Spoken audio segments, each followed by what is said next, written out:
Gentlemen, thank you for being here with us today. We appreciate you all taking the time out of your schedule in order to join us. This is our LCAP template and instructions webinar. We'll be going over the template and instructions for the 2025-26 LCAP, which thankfully is not all that different than the 24-25 LCAP. So yeah, we're really happy about that. Again, the resources for today's PowerPoint are available in the resources tab. Within the links, we have the template for the LCAP as well as the PowerPoint for today. And then in the documents, you can download the PowerPoint directly. This is the second in our series of webinars related to the LCAP template and instructions. This will be the last one for November.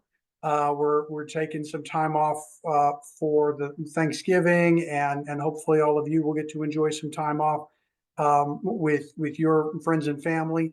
But we'll pick it up again in December and carry that through majority of December and then a little bit into January, looking at the various aspects of the template and instructions more in depth.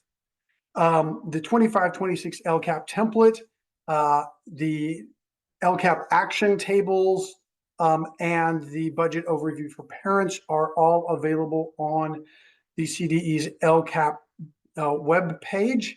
The LCAP template was just posted today, so that is available for download there, as well as available in the resources here.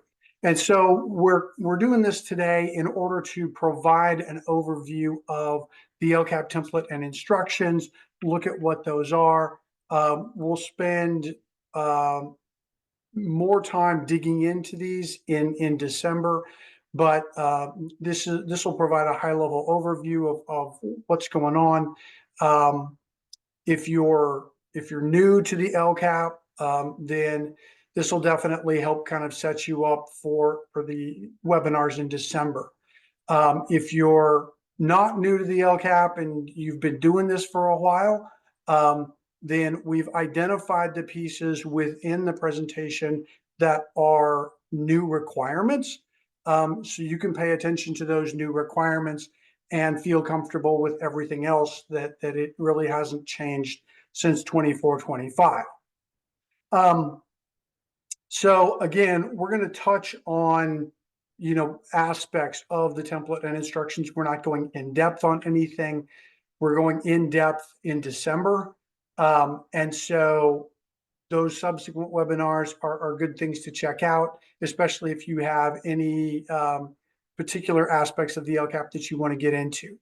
The intended audience for this webinar is pretty much anybody that works with the LCAP. It'll help ground you in what the template and instructions will look like.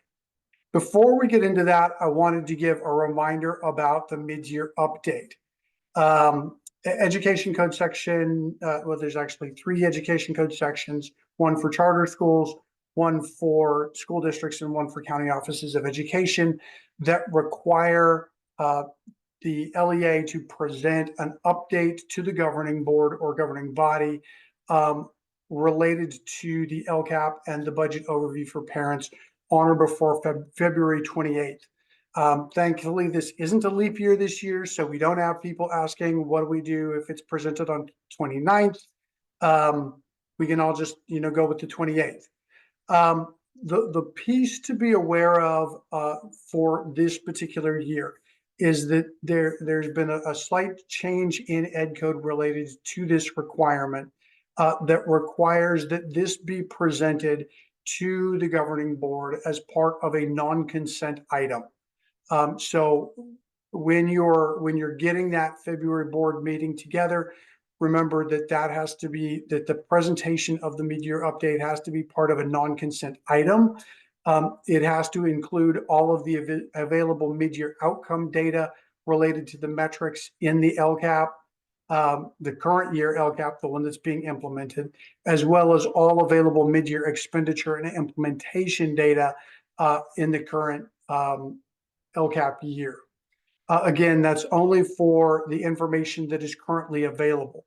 If the information isn't available, there's no requirement to present it or make stuff up.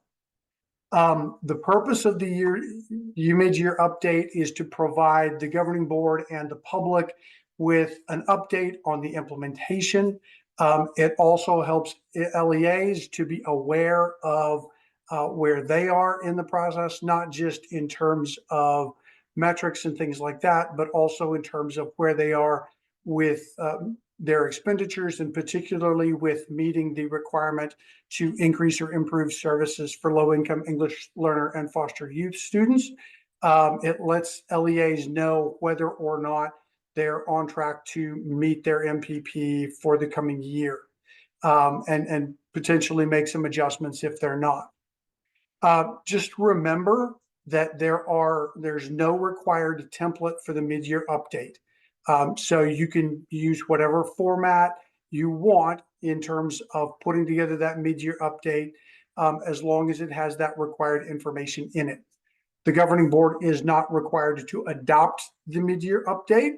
However, it's got to be part of a non-consent item to the governing board or body of the LEA. The mid-year update is also not included in the LCAP. It's not part of what is put together in the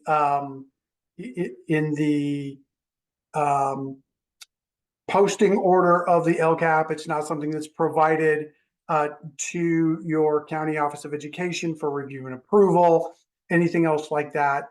The information is simply presented to the governing board. And so that's the mid-year update. In terms of where that mid-year update falls, there is no, statutory deadline or anything else like that. It's wherever that potential mid-year falls best for the LEA. So let's talk about the LCAP really quick. At a minimum, the LCAP has to address all of the LCFF priorities and associated metrics that are articulated within EdCode.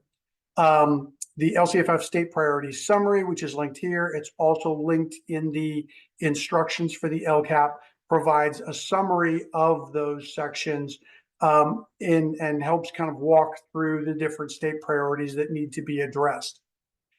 In addition, there are specific ethnic groups, specific student groups that need to be addressed within the LCAP, which include ethnic groups, socioeconomically disadvantaged students, English learners, long-term English learners, students with disabilities, and foster and homeless youth. Some of these are called out specifically. For example, are socioeconomically disadvantaged English learner, foster youth students, as part of the increased or improved services requirement.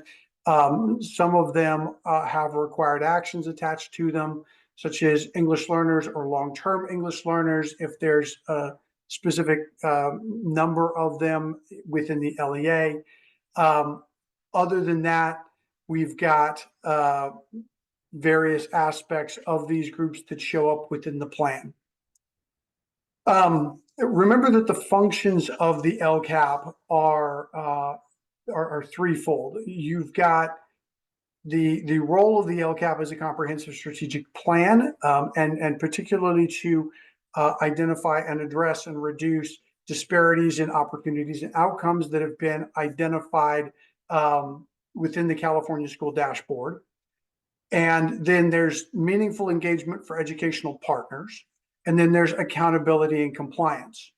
Now, when we're talking about accountability and compliance, it's important to realize that continuous improvement and compliance are two sides of the same coin. Where one is about achieving better results for students, the other is about documenting those results. And both of those benefit our students. Compliance as it relates to the LCAP is not about executing a process without deviation, which is important to remember as we're looking at year 2 of the 3-year LCAP cycle. Change is okay. If there are things that need to be changed, that need to be adjusted, that's okay. And that's something that the LCAP provides the flexibility for everybody to be able to do. And so, keep that in mind as you're starting to think through your LCAP and as you're beginning to look at your local level data. So when we're talking about the LCAP, we've got some sections within the LCAP. These are the sections within the LCAP for 2025-26. We've got the budget overview for parents. We have the plan summary, engaging educational partners. We have the goals and actions section, which also includes the goal analysis. Increased or improved services for foster youth, English learners, and low-income students, and then the action tables. This year, we do not have a standalone annual update template. Last year, there was a standalone annual update template. Nobody filled out the goals, the goal analysis pieces. This year, there's no standalone annual update template. We're filling out the goal analysis as part of those goals. Also, just a reminder that the responses to the prompts in the LCAP template are required to be written in a way that's understandable and accessible for parents, so they should be clear. The instructions provide the technical information for how to complete the template properly. The instructions are actually one of the things that's required to be followed, and that LCAP reviewers, county offices, and the CDE have to take into account when reviewing and approving those plans. So just for everybody out there, read the instructions. Those instructions are the pieces that have to be followed in order to have an approvable LCAP. So let's go ahead and jump into the template itself, and we'll start off here with the plan summary. Again, as a reminder, for those of you that are joining late, the materials, the PowerPoint and the template itself are available in the resources tab down at the bottom, or possibly at the top, depending on where you put it on your screen. So the plan summary is really designed to provide context for the LCAP. It provides that information for readers of the plan to be able to understand, what it is that's going to be addressed. It also provides context for the rest of what's going to be in the LCAP. And within the plan summary for this year, there's only one change. That is in the very first prompt. And here you can see it's simply this addition that LEAs may also provide information about their strategic plan, vision, etc. Again, that is a may. It is not a must. It's simply letting LEAs know that you all have the option of being able to include that information as part of the plan summary. Other than that, the reflections on annual performance, reflections on technical assistance, those prompts within the template remain the same. There are some changes within some of the instructions, and we'll touch on that in a little bit. So within the general information, this is where the LEA is providing that information about the geography, enrollment, the students that are served, any of that information that is important to include. It's also where LEAs that have schools eligible to receive equity multiplier funds will identify those schools that are receiving those funds. And again, the LEA can include any information that it wants on its strategic plan or vision, etc.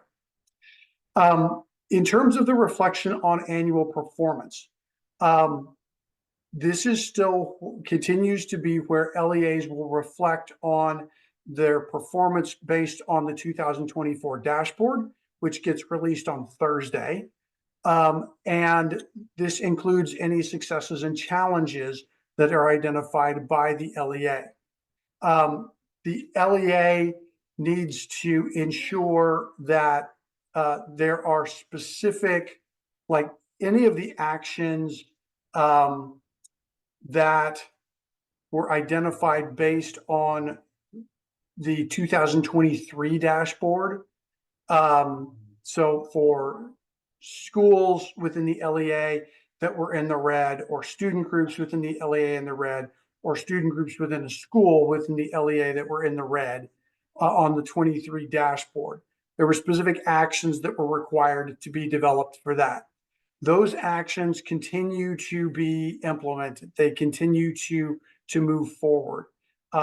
Those don't change based on the 2024 dashboard. Those are going to get implemented across the 3 years of the LCAP cycle, and be evaluated at the end of those 3 years. So just keep that in mind. What is new in terms of the reflections on annual performance is related to the inclusion of the Learning Recovery and Emergency Block Grant, or LREBG funding, that is now required to be included within the LCAP. This requires that there be specific actions supported with LREBG funds within the plan. Now, within the reflections on annual performance, all LEAs are going to identify whether or not they have unexpended LREBG funds in the LCAP. If there's no funding within the LCAP, or no funding with the LREBG funding within the LEA, then you simply identify that within the at the beginning of the reflections on annual performance, and you're done. There's nothing else to do. If there is unexpended LREBG funding that exists for the 25-26 school year or beyond, then the LEA is going to then identify, provide some additional information within this section. Specifically, it's going to identify the goal and action number for each of the actions that's supported with LREBG funds. It's also going to provide a rationale of why those particular actions were selected. Now, we're going to go more in depth on this and show some examples of what this might look like within the plan summary as part of our LREBG actions and descriptions webinar, which is scheduled for January 14th, which is a Tuesday. So it'll be at 2. Then moving on into the reflections on technical assistance. Again, this is unchanged from 24-25. You're going to identify any eligibility for differentiated assistance that the LEA has. You're going to identify the you're going to provide a summary of the supports that are being implemented, and then additionally, within the plan, there are specific actions for those LEAs that are receiving differentiated assistance support. And then lastly, within the plan summary, we've got the CSI summary. Again, CSI summary is only for LEAs that have schools eligible for CSI. If there's no schools eligible for CSI, you just identify that that particular section is not applicable, and you move on. Otherwise, you're going to identify the schools that are eligible for CSI. You're going to describe how the LEA is supporting the identified schools in developing their CSI plan, describe how the LEA is monitoring and evaluating the implementation and effectiveness of the CSI plan, and addressing those 3 prompts that are part of that. And that brings us to the Engaging Educational Partners section. Within the Engaging Educational Partners section of the plan, there are no changes. So this is pretty much the same thing as what we saw last year. Remember that this engaging educational partners section is important. It's one of those three roles within the LCAP. And so having that significant purposeful engagement of those educational partners and making sure that they are represented within the development of the LCAP is something that's important. It's also important in terms of ensuring that there is transparency for the educational partners and making sure that the educational partners know how they're engaged. So again, the goal of this particular section is to allow educational partners that have participated in the process to see the way in which their input has been taken into account and the way in which that's showing up within the plan.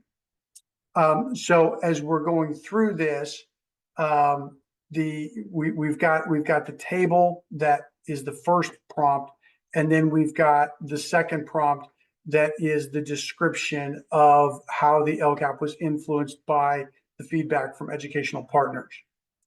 So in prompt 1, which is the summary of the process that's used to engage the educational partners, you're going to identify how it is that you've consulted with those applicable educational partners.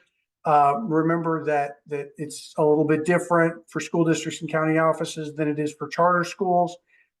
Both of those types of LEAs have specific educational partners that they need to consult with. And so making sure that those particular educational partners have been included. Remember that as part of this, as part of this piece, that LEAs that are receiving equity multiplier funding have to ensure that they're consulting with the educational partners at the schools, generating those equity multiplier funds in the development of the LCAP, and specifically in the development of those equity multiplier goals that are required to be included within the plan. And so making sure that you're including those particular pieces within that engaging educational partners section. Now, again, we will be going more in depth into this in our engaging educational partners section at the beginning of December. So again, this is just a picture of that table. Remember, you're adding as many additional rows as you need in there.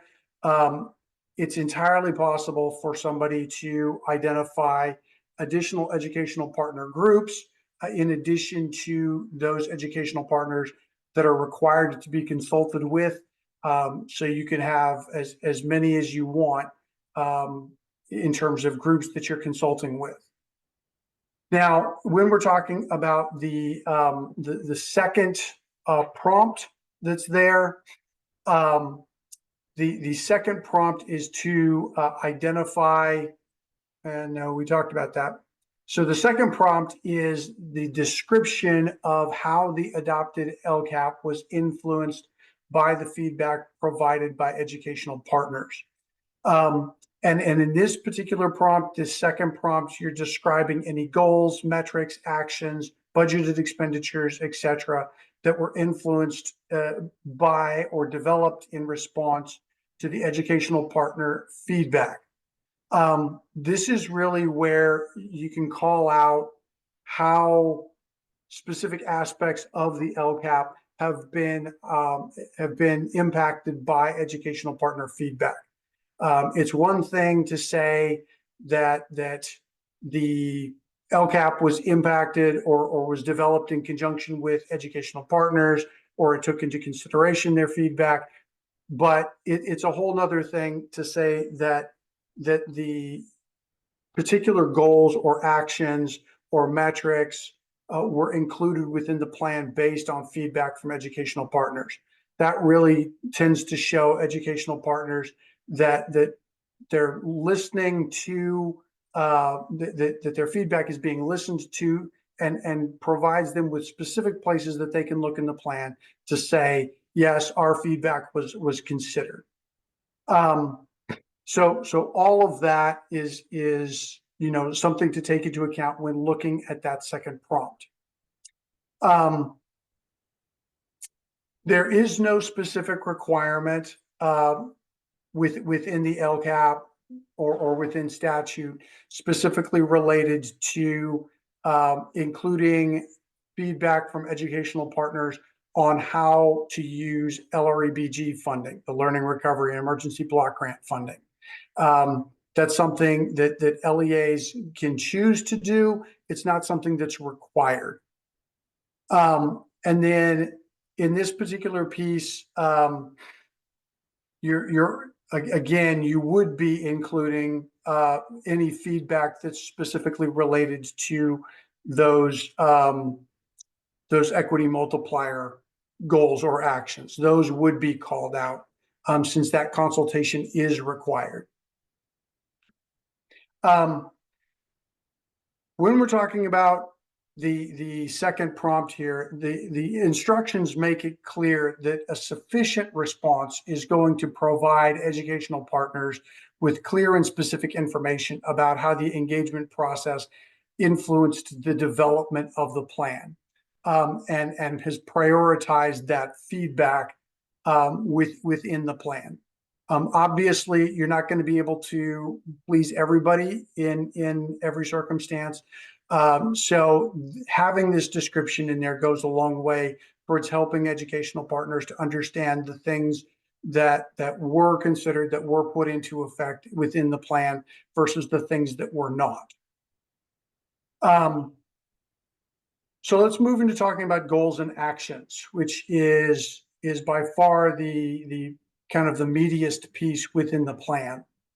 The purpose of the goals and actions section is, one, to identify the goal and why it's been identified, how an LEA knows when it's accomplished its goal, what the LEA plans to do in order to accomplish the goal, and what fiscal resources are being used to implement the actions. And it's also to communicate that information to educational partners. Within the goal and action section, you have the goal description, you have the type of goal, you have the state priorities that are addressed by the goal, you have the explanation of why the LEAs developed the goal, measure and reporting results, the goal analysis, the actions, and the action tables. So in terms of the layout, we start off with the goal, the description, the type of goal, the state priorities, and the explanation of why the LEAs developed the goal. When we're thinking about developing that goal, which in most cases for the vast majority of LEAs is already going to be developed, these things have already taken place. But you need to make sure that goal is reflecting performance on state and local indicators, that it's tracking progress for all of the LCFF priorities, that the metrics, outcomes, and actions included are aligned to what the goal is intended to achieve, and that the goal be focused on the performance of the students and what's going on. There's instances where you can have goals that don't focus on student outcomes, but the majority of your goals are going to focus on student outcomes and what's being done to improve those or maintain them if they're doing well. So there's 4 types of goals that are identified within the template and the instructions. We've got the focus goal, which is more concentrated in scope. It focuses on a fewer number of metrics to measure improvement, but those metrics tend to be more heavily focused, more local metrics. They're more in depth. They're not high level metrics. The goal is also time bound, and it makes clear how the goal is going to be measured. Then we've got the equity multiplier focus goal. This is specific for those schools, LEAs with schools that are receiving equity multiplier funding. That equity multiplier focus goal, we're doing a specific training on that on January 7th. But within the equity multiplier focus goal, it's essentially a focus goal with some additional requirements specifically related to the equity multiplier school sites and the student groups that are lowest performing at those sites. It might also address specific instances of related to teachers.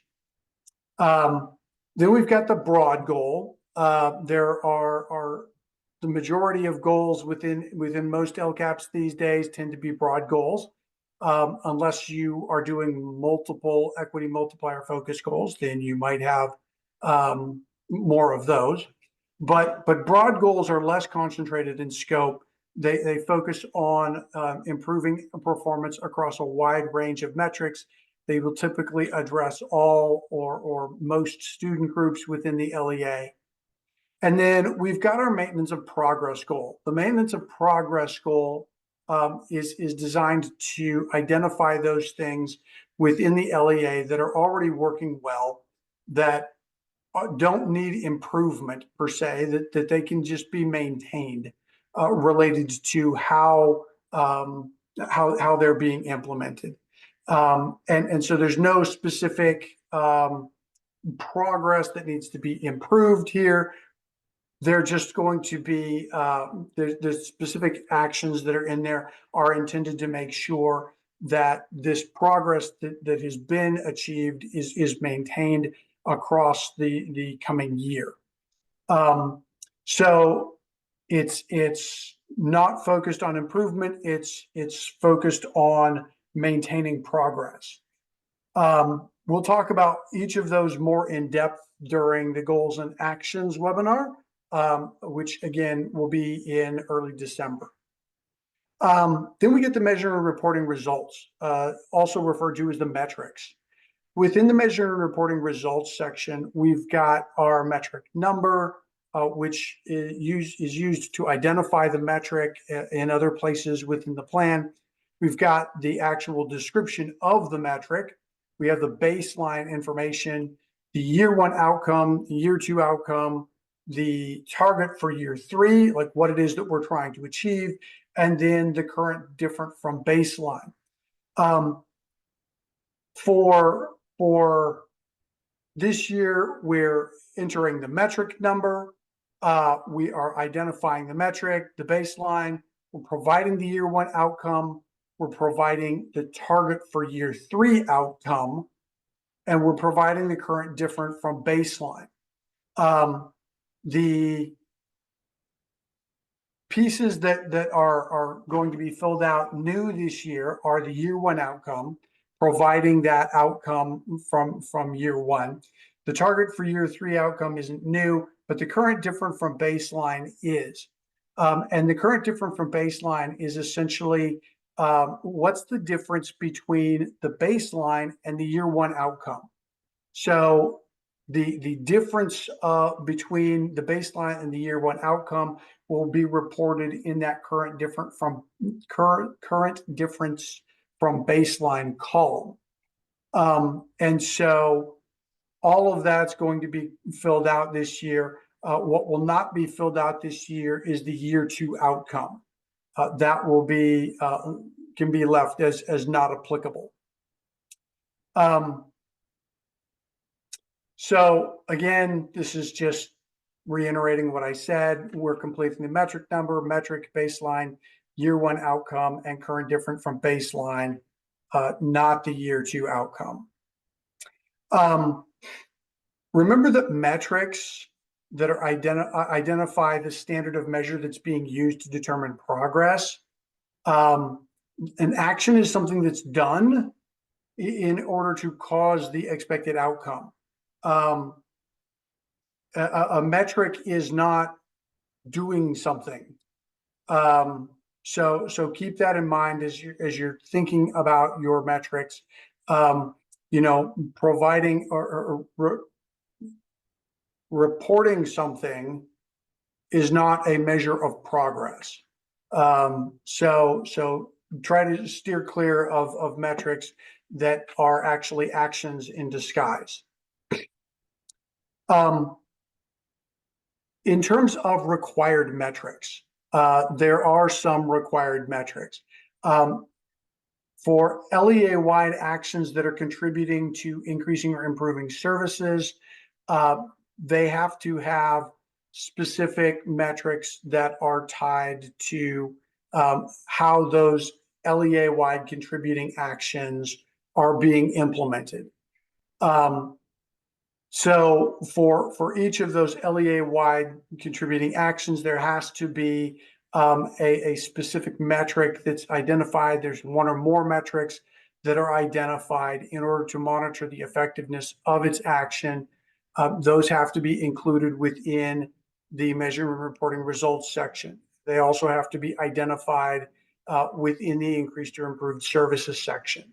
That continues to be a requirement.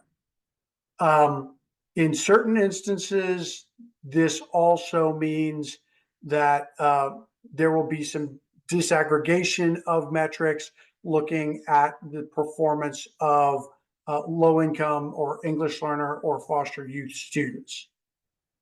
Then there are also required metrics for those that have equity multiplier focused goals. For each of the equity multiplier goals, the LEA has to identify specific metrics for each of the identified student groups at the school sites in order to measure progress towards the goal. Or they can use specific metrics to measure the progress in meeting the goal related to credentialing, subject matter preparation, and educator retention at specific school sites, if that's been identified as a particular issue. But at a minimum, those equity multiplier focus goals are going to have specific metrics for student groups and sometimes school sites that are lowest performing on the dashboard. And again, for those equity multiplier goals, that's going to be looking at the 2024 dashboard and the schools that are eligible to receive equity multiplier funds moving forward.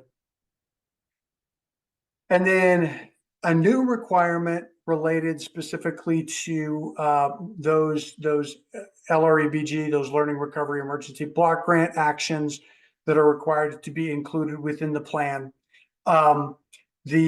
If the LEA has unexpended LREBG funds, then they have to ensure that there is a metric to monitor the impact of each action that is supported with LREBG funds that's included within a goal. Now, those metrics that are used to monitor the impact of the actions supported with LREBG funds do not have to be new metrics. They can be metrics that are already in place within the plan. And we'll go more in depth in this within our LREBG actions and descriptions webinar. But just to give you an example here, if you've done the required needs assessment for LREBG funds and it's showing that there are needs related to chronic absenteeism, you probably already have metrics within the LCAP relating to chronic absenteeism and measuring that. Those metrics can serve this purpose to tie back to those actions that are funded with LREBG funds in order to identify how those actions are impacting the students that are receiving services related to that.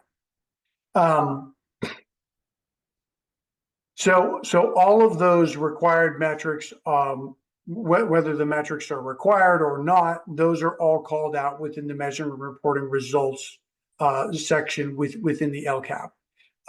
Specifically related to the LREBG required metrics, that's called out specifically as part of the action description.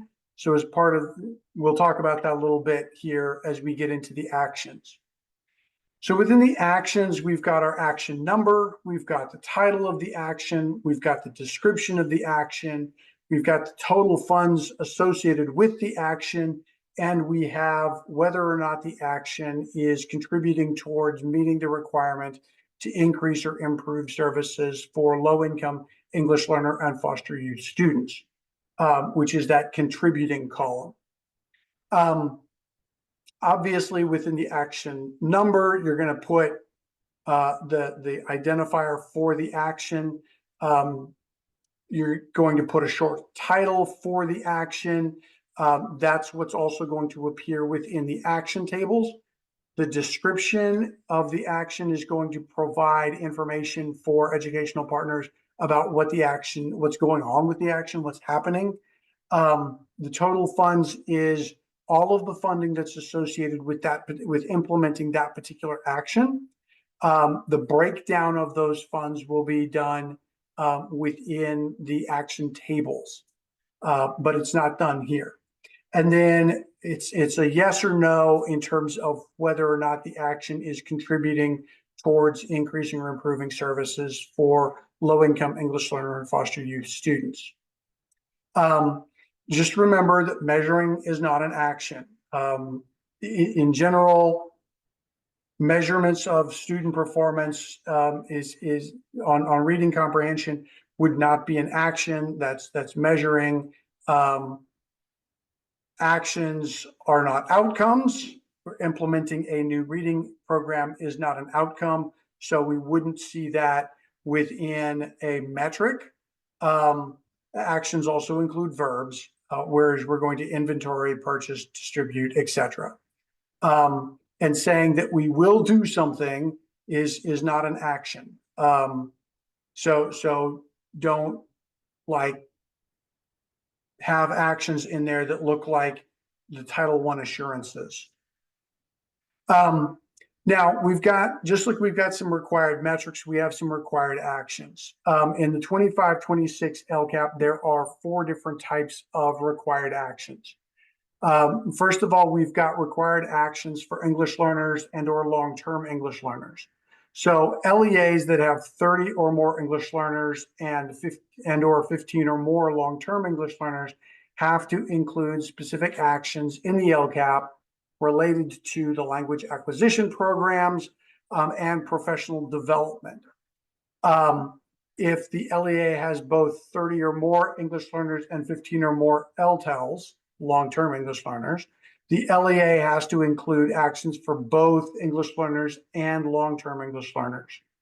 And the number of English learners includes the number of long-term English learners.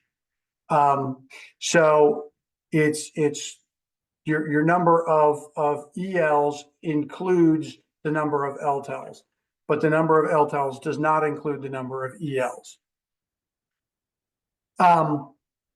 The second type of required action is the actions that are required for LEAs that are eligible for technical assistance. In most instances, this is going to be eligibility for differentiated assistance. And so there's going to be the LEAs that are eligible for differentiated assistance are going to include specific actions that are related to the implementation of the work that's underway as part of that technical assistance. This is primarily going to focus on the work that's being done related to the eligibility for DA. So implementing the actions that have been decided upon in order to address the identified need and to implement that theory of action.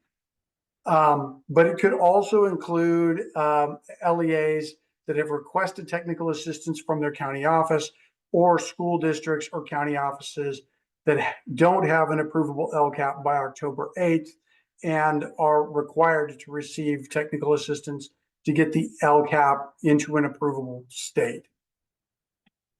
The third type of required action is related to the progress it's related to the results of the 2023 dashboard. So again, LEAs that in the 2000, based on the 2023 dashboard, LEAs were required to include actions if they had red indicators for a school within the LEA, student group within the LEA, or a student group within any school within the LEA. Those actions will remain in effect throughout the 3-year LCAP cycle. They aren't updated based on the 2024 dashboard that comes out on Thursday. So even if the student groups are different, even if the schools are different, those actions that were put in place based on the 2023 dashboard are going to remain in effect and are going to continue throughout the 3-year LCAP cycle. And then at the end of that 3-year cycle, they'll be evaluated to see what the effectiveness of that is. Now, that doesn't necessarily mean that the actions can't change. If there's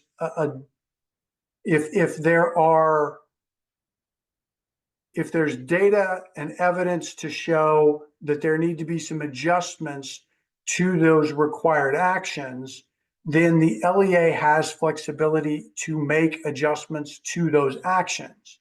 But they're going to continue to address the student groups and the schools that were performing within the red based on the 2023 dashboard. So just be aware of that little distinction when we're talking about this requirement.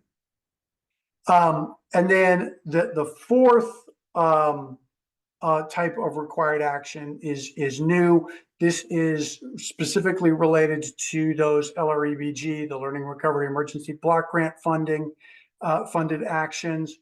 For those LREBG funded actions, LEAs are required to identify that the action is an LREBG action.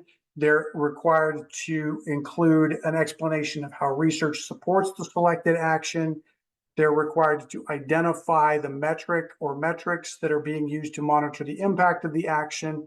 And they're also required to identify the amount of LREBG funds being used to support the action.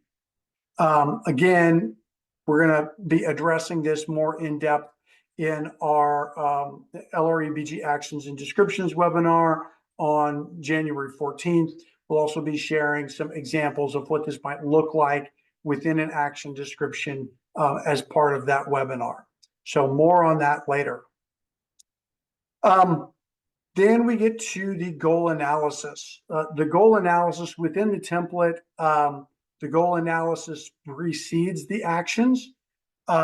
So it goes measuring, reporting results, then the goal analysis, then the actions.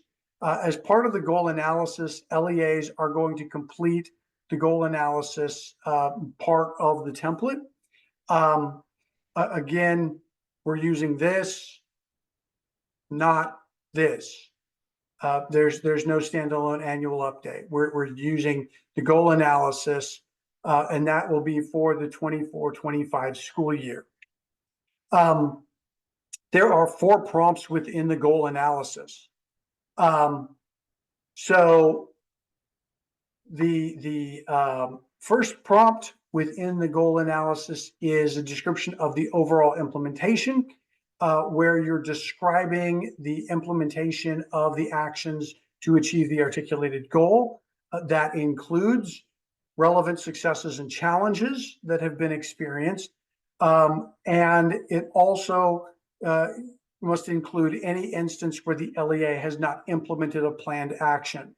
I think last year, one of the things that we saw in a lot of LCAPs was they talked about the overall implementation. They might have missed some successes and challenges and not talked to those, or they didn't provide instances where the LEA didn't implement a planned action. So just pay attention to that, be aware of that. The second prompt within the plan is related to material differences. This is material differences between budgeted expenditures and estimated actual expenditures, or if you're using a planned percentage of improved service and an estimated actual percentage of improved service, which a lot of LEAs don't use. Here you're explaining the material differences between those budgeted expenditures, and identifying what those are. And again, this prompt 2 is looking primarily at the money. Prompt 1 is looking at the implementation of the action. How was that carried out?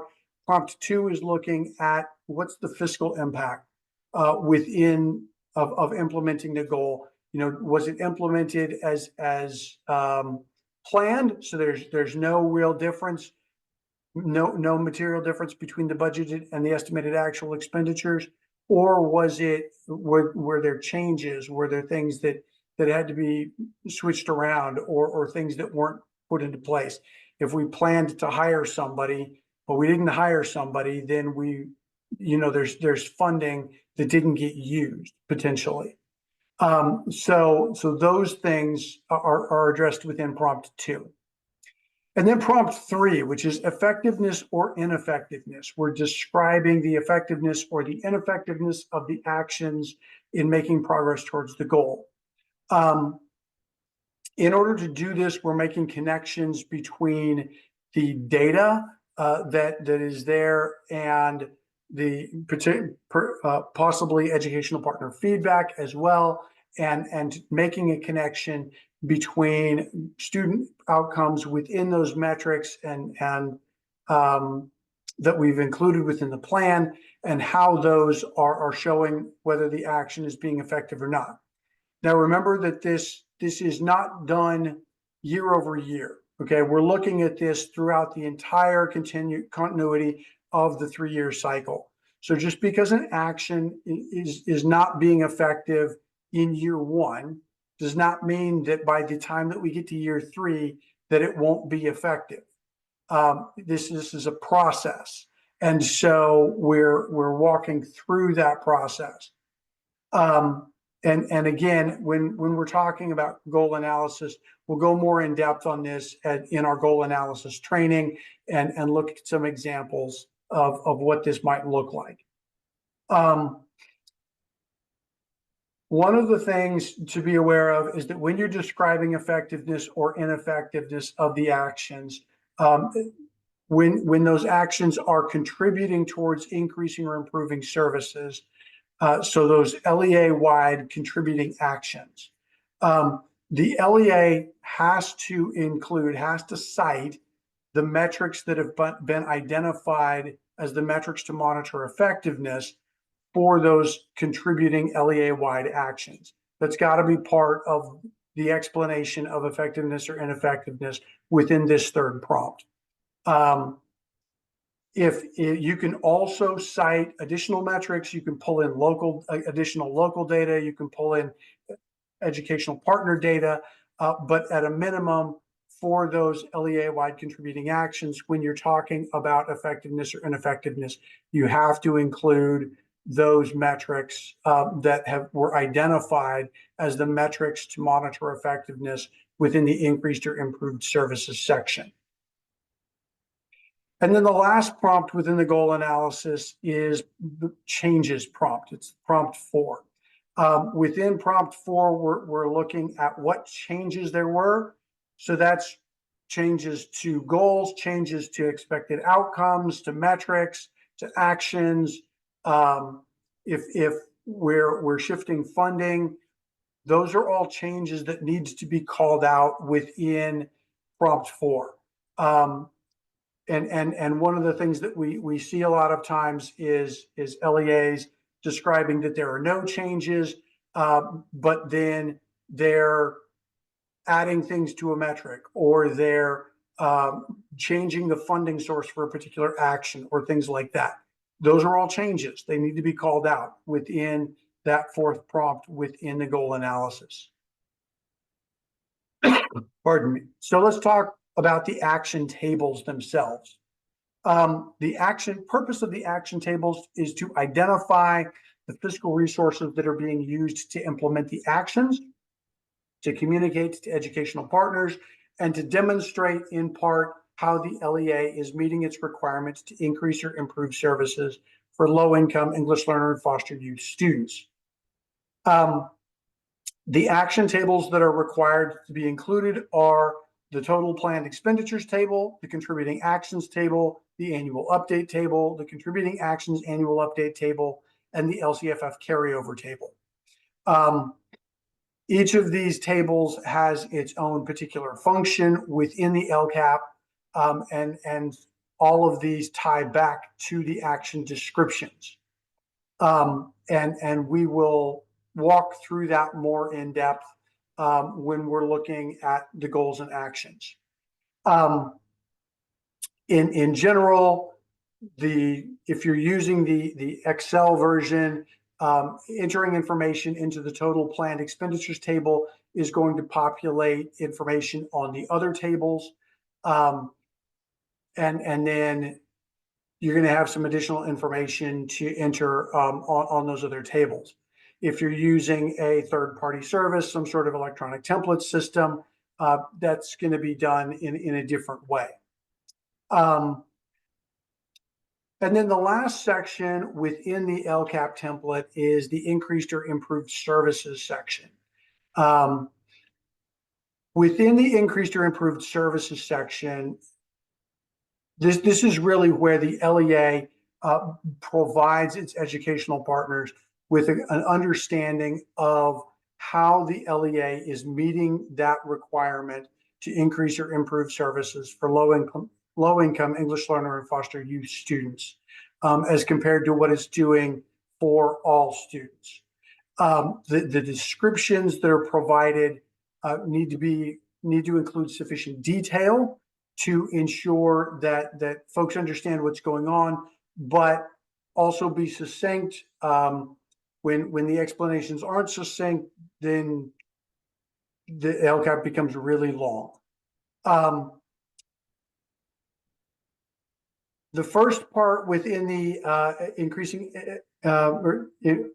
increased or improved services section is related to the LCFF funding in particular, where we're identifying the total projected amount of supplemental and concentration grants, in that additional 15% LCFF concentration grant that school districts receive, then the projected percentage to increase or improve services, whether or not there's an LCFF carryover percentage, the carryover dollars, and then the total percentage to increase or improve services, which would be the combination of the projected percentage plus any LCFF carryover percentage. We'll get more in depth into that in our increased or improved services webinars, which are December 17th and 19th. Then we get into the tables, and there's two sets of tables. The first one is for LEA-wide or school-wide actions. The second one is for limited actions. In this first one, LEA-wide or school-wide actions, this is where LEAs are identifying those actions that are being provided on an LEA-wide or school-wide basis, but are principally directed towards those low-income English learner and or foster youth students. You identify what the goal in the action number is, or action numbers. You identify the need. You can identify a need of multiple actions together. That's why the template allows for you to identify multiple goals and actions. Then there's the identification of how the action addresses the needs of the low-income English learner and or foster youth students, and an explanation of why the action is being provided on an LEA-wide or school-wide basis. Last year, one of the things that we noted was that there were a lot of good explanations of identified need and how the action addresses the need. LEAs didn't always initially remember to include why the LEA is providing the action on an LEA-wide or school-wide basis as part of their description. And they had to take care of that within the review and approval period. And then lastly, the metrics to monitor effectiveness. So what metrics are being used to monitor effectiveness? And remember that those metrics that are identified as metrics to monitor effectiveness have to be included within the measurement reporting results. They also have to be the ones that the LEA addresses or cites as part of the demonstrating the effectiveness or ineffectiveness of the particular action. So that's the setup for LEA-wide or school-wide actions. Again, we talked about that. And then when we get to limited actions, it is largely the same. We've got our goal and action number. We've got our identified needs. Then we've got how the action is designed to address the needs. Because the limited actions aren't being provided on an LEA-wide or school-wide basis, there's no need to describe why the action is being provided on an LEA-wide or school-wide basis. But there is the requirement to identify metrics to monitor effectiveness for those particular actions. And then the last piece of this is increasing staff. The table that's about increasing staff providing direct services to students. This is specifically related to that 15% concentration grant add-on. If your LEA does not receive the 15% concentration grant add-on, then you just put not applicable and you're done. Otherwise, what you're doing is you are going to provide a description of how that funding is being used to increase the number of staff that are providing direct services to students at schools that have a high concentration of foster youth, English learners, and low-income students. That includes identifying the actions that are being used to meet this requirement.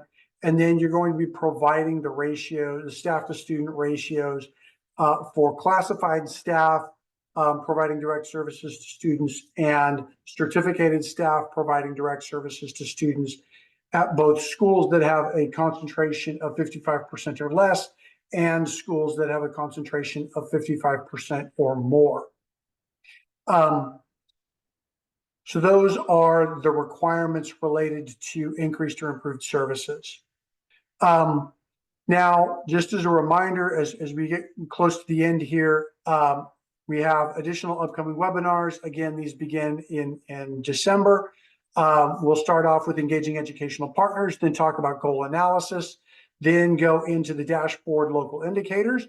And if that seems a little bit weird, the reason that we're going into dashboard local indicators is because those local indicators and the data that is collected in order to identify what progress the LEA is making on those local indicators is intended to be used to inform the development of the LCAP.